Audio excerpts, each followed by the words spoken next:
Yo, yo, yo, yo, yo, what is going on, CoD Familia? It is your boy BN, aka Mr. Kingdom Builder, and today, I have only been hearing that this latest Call of Dragons developer Q&A number 13 is game-changing. This is just from a few posts and comments that I have seen from the official COD Discord and people that have DM'd me, so we're going to get into this and see what's going on. Is it real? Is it not? Let's take a look. As always, if you enjoyed the content, make sure you throw us up, because it helps out a lot. Okay, here we go. We're just going to go, obviously, to the important bits, which is question 1. Will you reduce the duration of the pre-war period in home realms so that you can enter the new season more quickly? Answer, daily double. No, sure. Just love saying that. Thank you for your suggestion. We are working toward reducing the duration of seasons and of the pre-war waiting period. Interesting. Okay. So they're saying that they want to reduce the 50-day current time that a standard KvK season and the pre-war waiting period.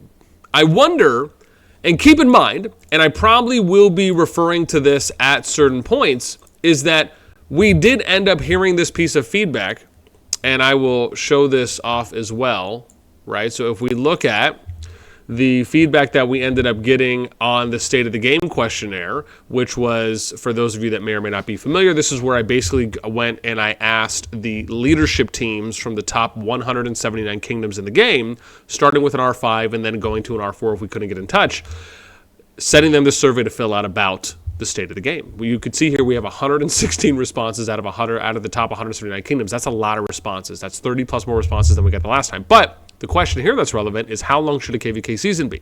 50% of the vote said we should leave it as is, but then you ended up having, I'd say a third, maybe close to a third of the vote saying that it should be shorter. And then obviously we did a video, I think yesterday or the day before, talking about the pros and cons, basically where people were able to give their long form answers on why or why not they felt that the season should be longer or shorter. So again, just wanted to point that out because it is relevant. All right, next. The waiting time for the migration and matchmaking windows during the pre-war period will be reduced. Okay. For the migration and matchmaking windows. Oh, that's great. I mean, honestly, pre-war should be less time than it is now. In Season of Strife, scenario registration will be opened at fixed intervals to increase the pace of registration and season openings. Okay, that's nice. At the same time, we will make sure that there are more activities available during the pre-war. I mean, listen, man. So far, how they're starting out is very community friendly. These are things that the community has been asking for. So, I mean, you're 1/1 right now in my book. Let's see here. More activities during the pre-war period. We hope you'll enjoy the new faster pace of seasons. We'll inform you as soon as possible once the changes are complete. Thank you for your patience. Now, they didn't say exactly how many days they're going to reduce the season by. I don't believe that it needs to be cut in half. I would be okay if they went from 50 to maybe 40 to 45, right? When you're doing changes like this that already, it's not like it's going from 90 days to 50 days. You know what I mean? That is a bit different. I would like to see them do small incremental changes here. 5 to 10 days, I think, is what they should adjust it, and then just see how it plays out. If it is okay, leave it as is, maybe take some more time to gather more feedback, and then make adjustments as needed. But again, this is great. They're going to add in more events. This is something that people have been asking for in Home Kingdom. So yeah, first question, first answer, went into, I would say, a decent amount of detail, and this is more of a fulfilled answer in my book. Question 2. The costs of migration are too high. Will you shorten the migration cooldown or add more ways to obtain migration permits? Answer. Migration permits are a common topic of conversation in the community, and we'll continue to keep a close eye on the migration system. In order to reduce the cost of migration and allow players to find servers that are a better fit for their personal development, we'll be making the following changes to migration in future versions. Reducing the cost of migration permits. Wow. The cost of migration permit will be reduced from 400,000 to 3. Wow. That's a 25% reduction. They're reducing it by 100K. That I actually think, I do think that's a start. It still will be difficult for some players to even reach 300K alliance points weekly, but it is an improvement. Will it be enough? We'll see. 2, adding more ways to obtain migration permits. Okay, once the changes come online, players will be able to buy migration permits from the Alliance store at a cost of 1,000 gems each. Please note that the total number of migration permits you can buy from the Alliance store will not change. Spending either Alliance points or gems count towards the same purchase limit. Okay. I mean, the two biggest things about permits has always been, 1, the cost, and 2, I guess 3. The cost, the amount that you can get per week, and then are you able to even get enough points to actually buy them per week and meet the amount that they cost. So, and that's every week. So the fact that they're reducing it by 100,000 is a good start. They are giving you a second way to purchase them, which is from gems, which, okay, I'm okay with. Right now, could you have maybe done something else? Sure. But I mean, premium currency, it kind of feels like that would just be the direction they go. I'm not mad at that. And again, time will tell if 300,000 is enough. And I think the most important thing is that now it feels like there's a higher percentage chance that you'll be able to buy 1 permit a week. But we'll see what the feedback looks like after a season plays through. And probably more than that, really. 3, reducing migration cooldown.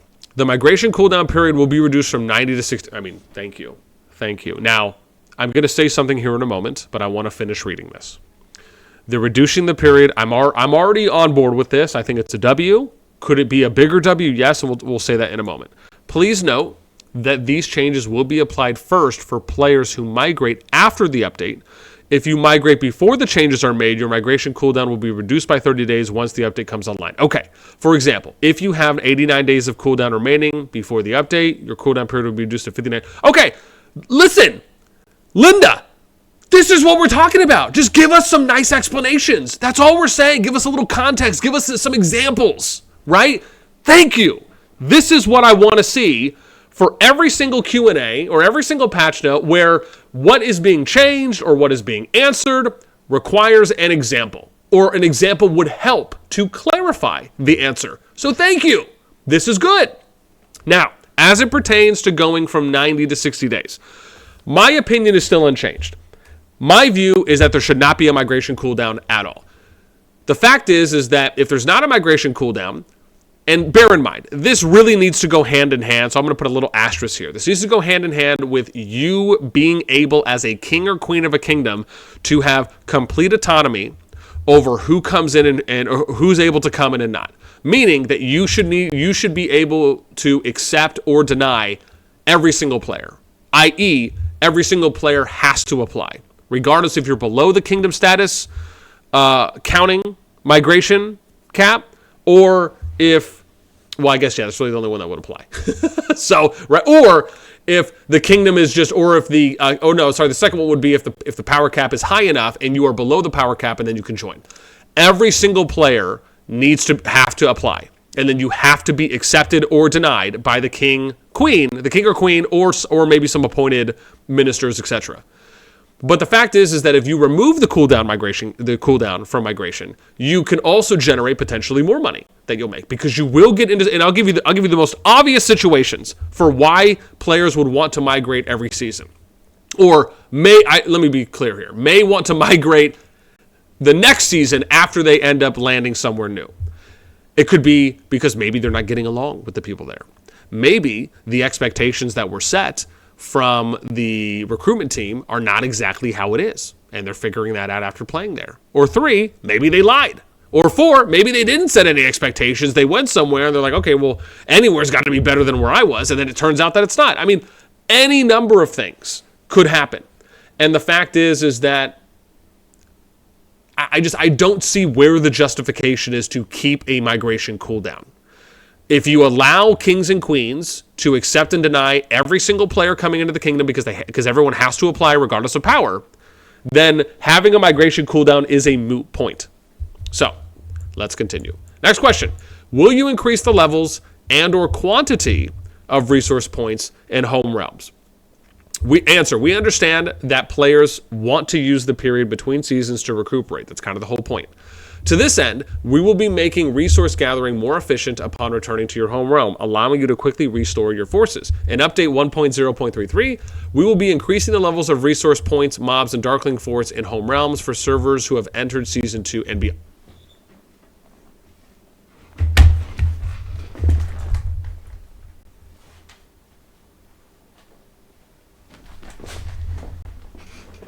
Thank you, bejesus. That's all I have to say. I mean, listen, man. I don't know what's going on, dude. Who is doing their Q&As this time? Like, did you guys hire someone new? Because I feel like who's ever picking these questions and who's taking time to write these answers, listen, I don't know if I want to go as far as saying, do you watch BN videos? But I don't know if I'm strong enough to say you don't, because I am Mick loving a lot of these answers so far. I mean, they are decent. Okay, I'm going to calm down. Well, probably not. My heartbeat is pretty high right now. And that's mainly just due because passionate brain gasms are going on, just firing on all cylinders. All right. Continuing. After the change, their levels will only be slightly lower than those in current KvK season in order to make your periods of preparation more enjoyable. This adjustment to levels will happen each time a new KvK season begins. When the feature becomes available, all home realms will see an increase to the levels of their resource points, mobs, and Darkling forts depending on which season they are currently in. We hope this will allow you to recuperate and build up your forces before you charge into the fray once more in the new season. Okay, so they had this thing in Infinity Kingdom where every season you would, after each KvK, you would have like, for those of you that played Infinity Kingdom, they had this thing called a Contention of Relics. And Contention of Relics was basically a event that you would participate to see who was going to capture the final building. Or in this case, you could call it the Flame Dragon, you could call it Lost Temple, whatever it may be. But you'd have this event where you had these pillars around, these other cities, and you'd have to basically capture them. You'd have to do things like attack mobs that are inside the area, all to kind of get points. And whoever had the most points at the end of this period would be the king or queen, right at that point. But each season, the event would get harder and harder. It would be more difficult. And this is interesting that they're opting to kind of do it this way, where it makes it, the way I'm reading it, is it seems as though every season, up until maybe Season of Strife, starting with Season 2, you will have a certain level of resource points, mobs, and Darkling forts, and then those will increase each season as you go into your home kingdom until it eventually maxes out. If that's the case, I mean, okay, is it better than what currently exists? Sure. Would people just like for it to already be at the max level the moment they go in? Obviously. So it's better than nothing, but I think it's a starting point. See how it plays out, give it a season or two. If adjustments need to be made, then okay, make those. Question, I don't even know where we're on. Next question. Players who have maxed out their building levels have no use for building speed-ups. Can you remove them from chests and rewards? Answer, we are currently working on a feature that will allow players to convert surplus building speedups into other types of speedup item. This feature will be added as part of the update 1.0.34. I want to point this out. I like how, even if it's not the very next update, they're saying, oh yeah, well, it kind of shows you that on the back end, on the development side, they probably have certain features. Like they probably already have a map that says, okay, here's the next update, 2 updates from now, 3, 4, 5, 6 updates from now. And then they're probably putting things in certain update packages or outlines on, well, this is like depending on how much time we have, what are we going to fit into the next update? What do we need more time on? So we'll put it in this update, 3 updates from now. That's what this answer kind of tells me a little bit insightfully.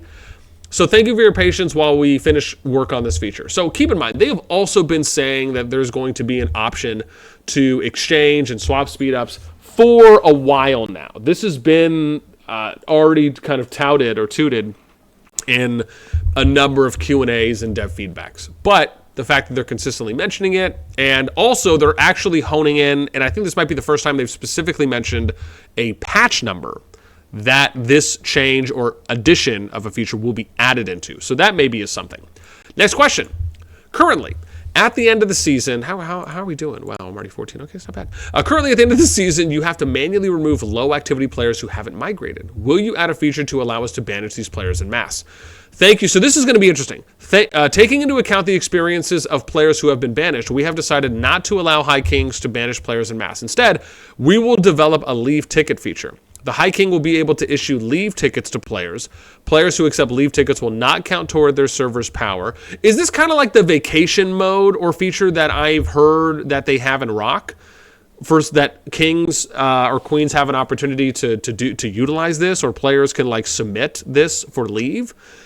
But let's read. Players who accept High King will be able to issue these. Okay, players who accept leave tickets will not count towards their server's power during the next season's matchmaking phase, and will receive additional discounts when migrating. This feature is currently planned to be added as part of the version 1.0.34. If there are any changes to the plans, we'll let you know as soon as possible. Okay. Interesting. I don't know if you need to add discounts. Well, I guess it depends, right? It's like, I think that there's two sides to this. One, how many leave tickets are you going to be able to issue?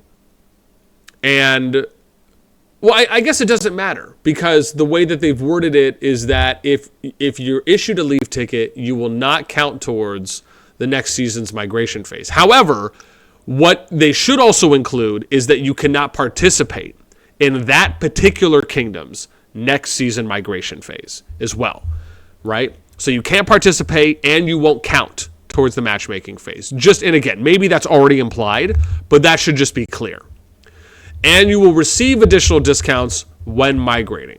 I'm actually okay with this, because if you're going to be issued this ticket typically at the end of a season, it means that you've already participated, you've already engaged, or you haven't done anything and you've wasted that entire time of you being in that kingdom, not really progressing or doing anything noteworthy in that KvK.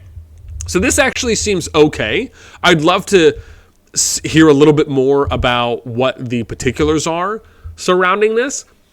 But this is kind of not really too much different from what my suggestion was, which was the whole banish thing, where basically you would send them to like the Truce Island. They can't participate in the KvK. They don't count towards KvK matchmaking. They don't count towards kingdom status, but they're still able to accumulate permits. They can still migrate out, and they don't affect anything on the home kingdom, especially as a way to deal with rogue players, right? So this obviously doesn't really deal with that, because again, unless they're getting moved somewhere else, if it is a rogue player that you're trying to address, you still can't. And also, this seems like it's a two kind of acceptance system, where the king has to issue it and then the player has to accept it if that is the case. If so, this would not address any rogue behavior, unfortunately.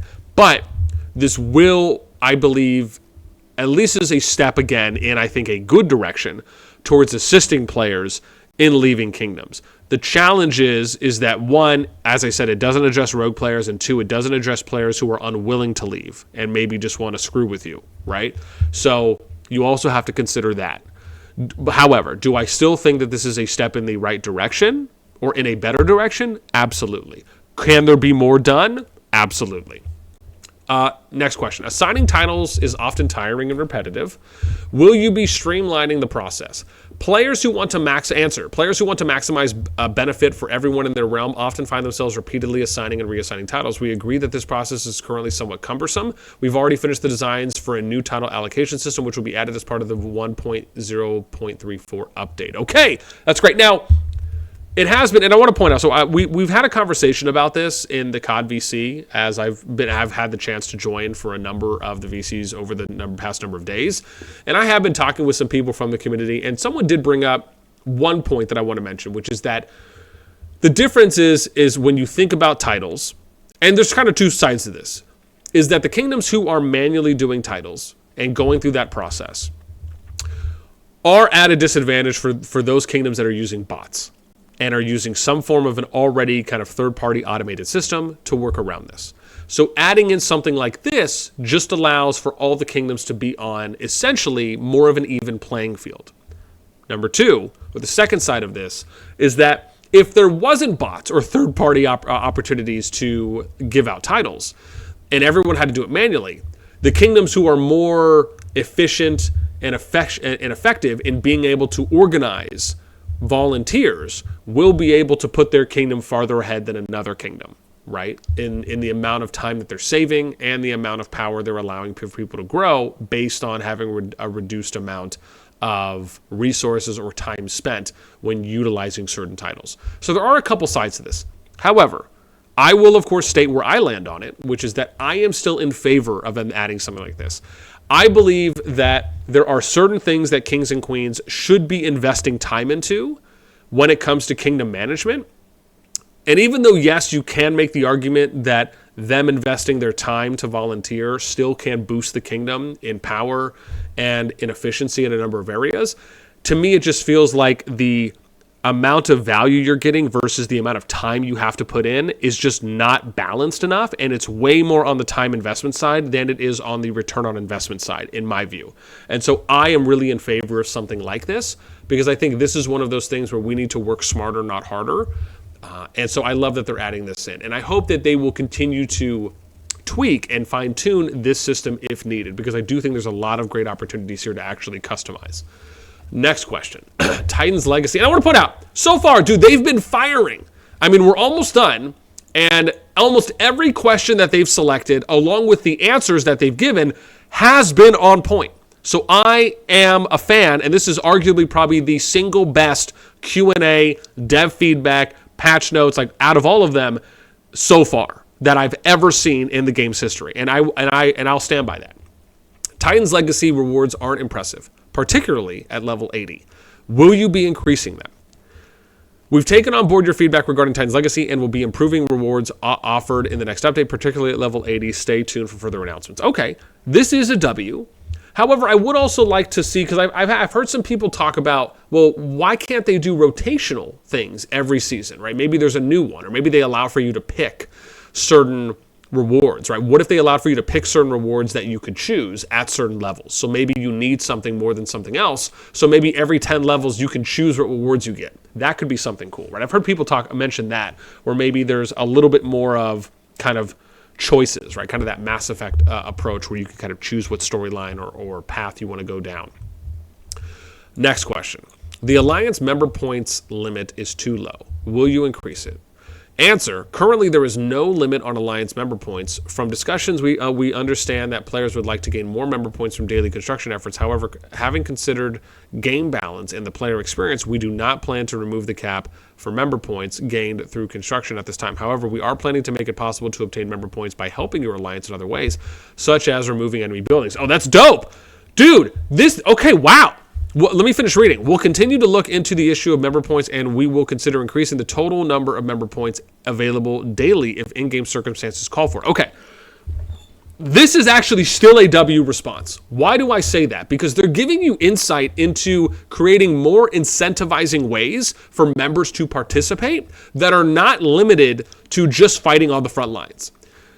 This is great because I think this really opens the door for, and this maybe it tinily, very small, creaks it open for you to be able to think about having players that can operate in more of a support capacity, having more support alliances, maybe having players that maybe can fight, but they just don't have enough time.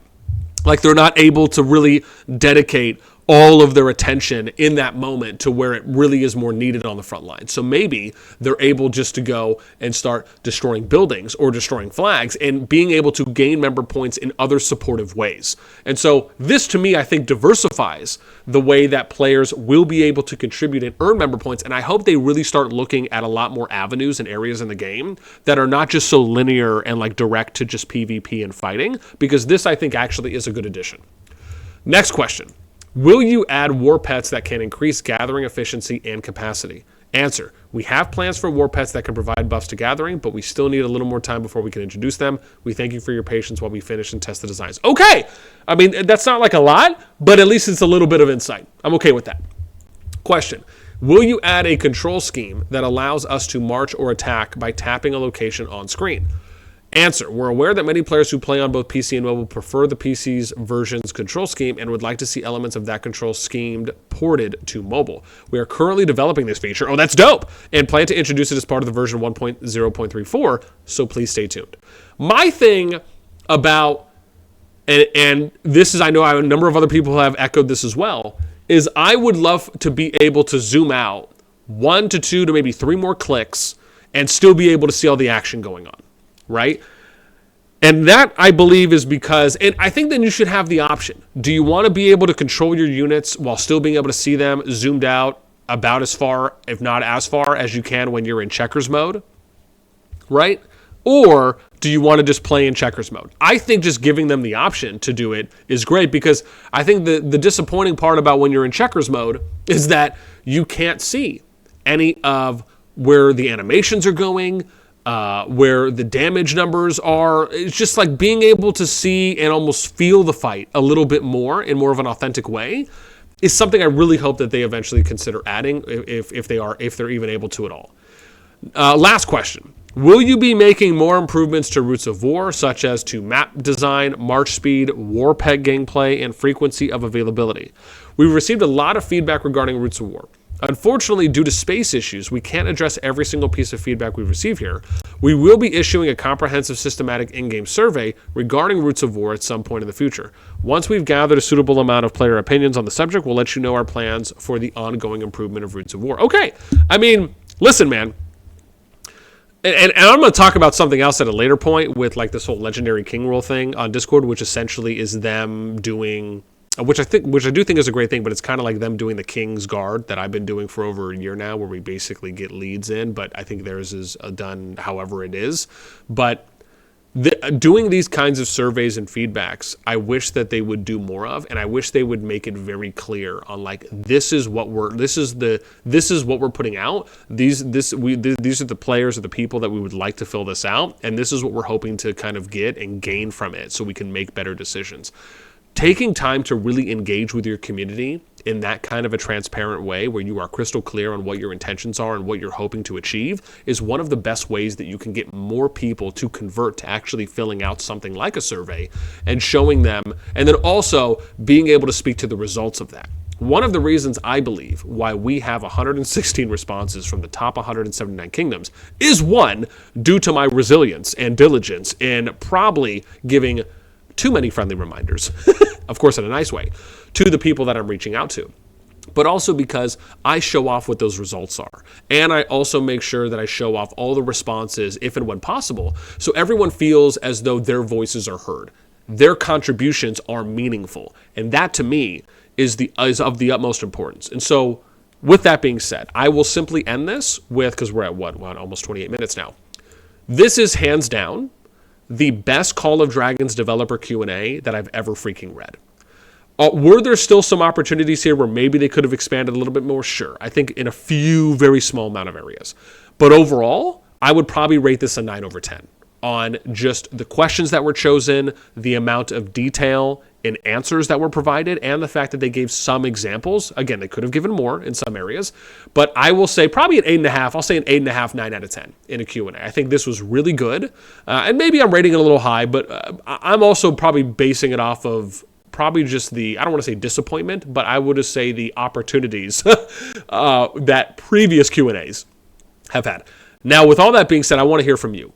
Which one do you like the most, if not multiple? And which ones are you most looking forward to? Which one do you wish maybe they gave us a little bit more information on? And do you agree or disagree that this is probably the best Q&A that we've got from them so far? Does this give you even more hope? I don't know if I want to go as far as saying the hopium, but does this give you more hope for the future? And if you've read this and you're not playing anymore, does reading this maybe, does it waft you, right? Do you feel like the vacuum is bringing you back? Just let me know what you think in the comments down below. That's going to be it for me. As always, until next time, we'll catch you later.